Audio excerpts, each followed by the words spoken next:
मधुबन के बाबा, मधुबन के बाबा मुरली वाले, आपका क्या कहना, आपका क्या कहना। ओम शांति। आज 16 अप्रैल 2025 के साकार मधुर महावाक्य हैं। आज मीठे मीठे बाप दादा बोले, मीठे बच्चे अपनी अवस्था देखो कि मेरी एक बाप से ही दिल लगती है या किसी कर्म संबंधों से दिल लगी हुई है। बाबा कहते, मीठे बच्चे अपनी अवस्था देखो कि मेरी एक बाप से ही दिल लगती है या किसी कर्म संबंधों से दिल लगी हुई है। बाबा ने आज प्रश्न पूछा कि अपना कल्याण करने के लिए किन दो बातों का पोता मेल रोज देखना चाहिए। तो उत्तर में बाबा कहते, योग और चलन, इसका पोता मेल रोज देखो। चेक करो कि कोई डिससर्विस तो नहीं की। सदैव अपनी दिल से पूछो कि हम कितना बाप को याद करते हैं, अपना समय किस प्रकार सफल करते हैं, दूसरों को तो नहीं देखते हैं, किसी के नाम रूप से दिल तो नहीं लगी हुई है। मूर्ति का गीत है, मुखड़ा देख ले प्राणी अपने मन दर्पण में। ओम शांति। यह किसने कहा? बेहद के बाप ने कहा, हे आत्माएं। प्राणी माना आत्मा। कहते हैं ना कि आत्मा निकल गई यानी प्राण निकल गए। अब बाप सम्मुख बैठ समझाते हैं कि हे आत्माएं, याद करो, सिर्फ इस जन्म को नहीं देखना है, परंतु जब से तुम तमो प्रधान बने हो तो सीढ़ी नीचे उतरते पतित बने हो तो ज़रूर पाप किए होंगे। अब समझ की बात है, कितना जन्म जन्मांतर का पाप सिर पर रहा हुआ है, ये कैसे पता पड़े?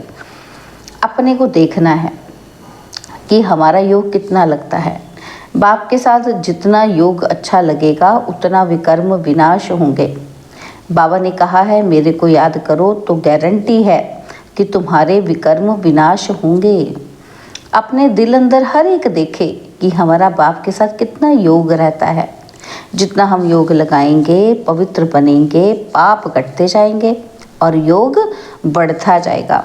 पवित्र नहीं बनेंगे तो योग भी लगेगा नहीं। ऐसे भी कई हैं जो सारे दिन में 15 मिनट भी याद में नहीं रहते हैं। अपने से पूछना चाहिए कि मेरी दिल शिव बाबा से है या देहधारी से है, कर्म संबंधियों आदि से है। माया तूफान में बच्चों को ही लाएगी ना, तो खुद भी समझ सकते हैं कि मेरी अवस्था कैसी है। शिव बाबा से दिल लगती है या कोई देहधारी से है, कर्म संबंधियों आदि से है, तो समझना चाहिए कि हमारे विकर्म बहुत हैं जो माया खड्डे में डाल देती है। स्टूडेंट अंदर में समझ सकते हैं कि हम पास होंगे या नहीं, अच्छी रीति पढ़ते हैं या नहीं, नंबरवार तो होते हैं ना। आत्मा को अपना कल्याण करना है। बाप डायरेक्शन देते हैं कि अगर तुम पुण्य आत्मा बन ऊंच पद पाना चाहते हो तो उसमें पवित्रता है फर्स्ट। आए भी पवित्र फिर जाना भी पवित्र बनकर है। पतित कभी ऊंच पद पा न सके। सदैव अपनी दिल से पूछना चाहिए कि हम कितना बाप को याद करते हैं, हम क्या करते हैं। यह तो ज़रूर है कि पिछाड़ी में बैठे हुए स्टूडेंट के दिल खाती है। पुरुषार्थ करते हैं ऊंच पद पाने के लिए, परंतु चलन भी चाहिए ना। बाप को याद कर अपने सिर से पापों का बोझा उतारना है। पापों का बोझा सिवाय याद के हम उतार ही नहीं सकते। तो कितना बाप के साथ योग होना चाहिए। ऊंच ते ऊंच बाप आकर कहते हैं, मुझ बाप को याद करो तो विकर्म विनाश होंगे। टाइम नज़दीक आता जाता है, शरीर पर भरोसा नहीं है। अचानक ही कैसे कैसे एक्सीडेंट हो जाते हैं। अकाल मृत्यु की तो फुल सीजन है। तो हर एक को अपनी जांच कर अपना कल्याण करना है। सारे दिन का पोता मेल देखना चाहिए, योग और चलन का। हमने सारे दिन में कितने पाप किए। मनसा वाचा में पहले आते हैं, फिर कर्मणा में आते हैं। अब बच्चों को राइटियस बुद्धि मिली है कि हमको अच्छे काम करने हैं। किसी को धोखा तो नहीं दिया, फालतू झूठ तो नहीं बोला, डिससर्विस तो नहीं की। कोई किसी के नाम रूप में फंसते हैं तो यज्ञ पिता की निंदा कराते हैं। बाप कहते हैं, किसी को भी दुख ना दो, एक बाप की याद में रहो। ये बहुत ज़बरदस्त फिक्रात मिली हुई है। अगर हम याद में नहीं रह सकते हैं तो क्या गति होगी? इस समय गफलत में रहेंगे तो पिछाड़ी को बहुत पछताना पड़ेगा। यह भी समझते हैं जो हल्का पद पाने वाले हैं वो हल्का पद ही पाएंगे। बुद्धि से समझ सकते हैं कि हमको क्या करना है। सबको यही मंत्र देना है कि बाप को याद करो। लक्ष्य तो बच्चों को मिला है, इन बातों को दुनिया वाले समझ नहीं सकते। पहली मुख्य बात है ही बाप को याद करने की। रचयिता और रचना की नॉलेज तो मिल गई। रोज रोज कोई ना कोई नई पॉइंट्स भी समझाने के लिए दी जाती है। जैसे विराट रूप का चित्र है, इस पर भी तुम समझा सकते हो कि कैसे वर्णों में आते हैं। यह भी सीढ़ी के बाजू में रखने का चित्र है। सारा दिन बुद्धि में यही चिंतन रहे कि कैसे किसी को समझाऊं। सर्विस करने से भी बाप की याद रहेगी। बाप की याद से ही विकर्म विनाश होंगे। अपना भी कल्याण करना है। बाप ने समझाया है कि तुम्हारे पर 63 जन्मों के पाप हैं। पाप करते करते सतो प्रधान से तमो प्रधान बन पड़े हो। अब मेरा बनकर फिर कोई पाप कर्म नहीं करो। झूठ, शैतानी, घर फिटाना, सुनी सुनाई बातों पर विश्वास करना, यह धूतीपना बड़ा नुकसान कारक है। बाप से ही योग तोड़ा देता है तो कितना पाप हो गया। गवर्नमेंट के भी धूते होते हैं। गवर्नमेंट की बात किसी दुश्मन को सुनाए बड़ा नुकसान करते हैं तो फिर उन्हों को बड़ी कड़ी सज़ा मिलती है। तो बच्चों के मुख से सदैव ज्ञान रत्न निकलने चाहिए। उल्टा सुल्टा समाचार भी एक दूसरे पूछना नहीं है, ज्ञान की बातें ही करनी है चाहिए। तुम कैसे बाप से योग लगाते हो, कैसे किसी को समझाते हो, सारा दिन यही ख्याल रहे। चित्रों के आगे जाकर बैठ जाना चाहिए। तुम्हारी बुद्धि में तो नॉलेज है ना, तो भक्ति मार्ग में तो अनेक प्रकार के चित्रों को पूजते रहते हैं, जानते कुछ भी नहीं। ब्लाइंड फेथ, आइडियल वर्शिप, इन बातों में भारत मशहूर है। अभी तुम यह बातें समझाने में कितनी मेहनत करते हो। प्रदर्शनी में कितने मनुष्य आते हैं, भिन्न भिन्न प्रकार के होते हैं। कोई तो समझते हैं कि ये देखने समझने योग्य हैं, देख लेंगे, फिर सेंटर पर कभी नहीं जाते। दिन प्रतिदिन दुनिया की हालत भी खराब होती जाती है। झगड़े बहुत हैं। विलायत में क्या क्या हो रहा है बात ही मत पूछो। कितने मनुष्य मरते हैं। तमो प्रधान दुनिया है ना। भल कहते हैं बॉम्ब्स नहीं बनाने चाहिए, परंतु वह कहते हैं कि तुम्हारे पास ढेर रखे हैं तो फिर हम क्यों ना बनाएं। नहीं तो गुलाम होकर रहना पड़े। जो कुछ मत निकलती है विनाश के लिए। विनाश तो होना ही है। कहते हैं शंकर प्रेरक है, परंतु इसमें प्रेरणा आदि की तो बात ही नहीं।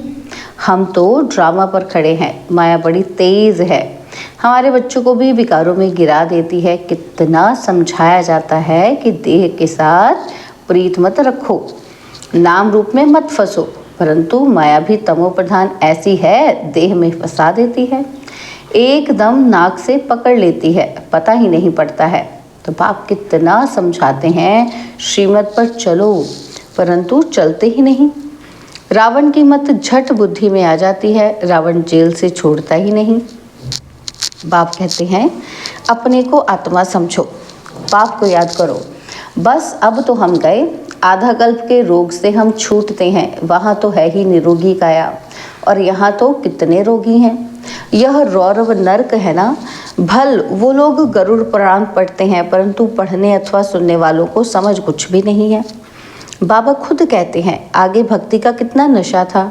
भक्ति से भगवान मिलेगा ये सुनकर खुश हो भक्ति करते रहते थे। पतित बनते हैं तब तो पुकारते हैं कि हे पतित पावन आओ। भक्ति करते हो ये तो अच्छा है, फिर भगवान की याद क्यों करते हो। समझते हैं भगवान आकर भक्ति का फल देंगे। क्या फल देंगे ये किसी को पता ही नहीं।